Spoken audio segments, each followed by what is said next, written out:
नाग पंचमी की पहली कहानी। एक राजा के 7 पुत्र थे। उन सबके विवाह हो चुके थे। उनमें से 6 पुत्रों की संतान भी हो चुकी थी। सबसे छोटे पुत्र के अब तक कोई संतान नहीं हुई। उसकी छोटी बहू को जेठानियां बांझ कहकर बहुत ताने देती थीं। एक तो संतान ना होने का दुख और उस पर सास, ननद, जेठानी आदि के ताने उसको और भी दुखी करने लगे। इससे व्याकुल होकर वह बेचारी रोने लगती। उसका पति समझाता कि संतान होना या ना होना तो भाग्य के अधीन है, फिर तू क्यों दुखी होती है। वह कहती, सुनते हो, सब लोग बांझ बांझ कहकर मेरी नाक में दम किए हैं। पति बोला, दुनिया बकती है तो बकने दे, मैं तो कुछ नहीं कहता, तू मेरी ओर ध्यान दे और दुख को छोड़कर प्रसन्न रह। पति की बात सुनकर उसे कुछ संतावना मिलती, परंतु फिर भी जब कोई ताने देता तो रोने लगती थी। इस प्रकार एक दिन नाग पंचमी आ गई। चौथ की रात को उसे स्वप्न में 5 नाग दिखाई दिए।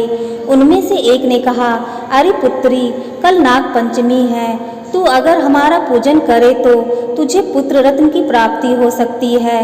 यह सुनकर वह उठ बैठी और पति को जगाकर स्वप्न का हाल सुनाया।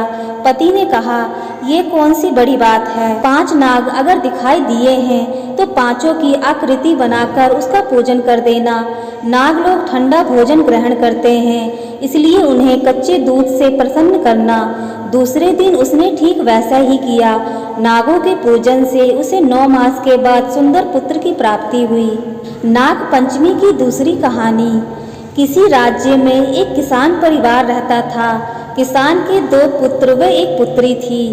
एक दिन हल जोतते समय हल से नाग के 3 बच्चे कुचलकर मर गए। नागिन पहले तो विलाप करती रही, फिर उसने अपनी संतान के हत्यारे से बदला लेने का संकल्प किया। रात्रि को अंधकार में नागिन ने किसान, उसकी पत्नी व दोनों लड़कों को डस लिया। अगले दिन प्रातः किसान की पुत्री को डसने के उद्देश्य से नागिन फिर चली तो किसान कन्या ने उसके सामने दूध का भरा कटोरा रख दिया। हाथ जोड़कर क्षमा मांगने लगी। नागिन ने प्रसन्न होकर उसके माता पिता व दोनों भाइयों को पुनः जीवित कर दिया।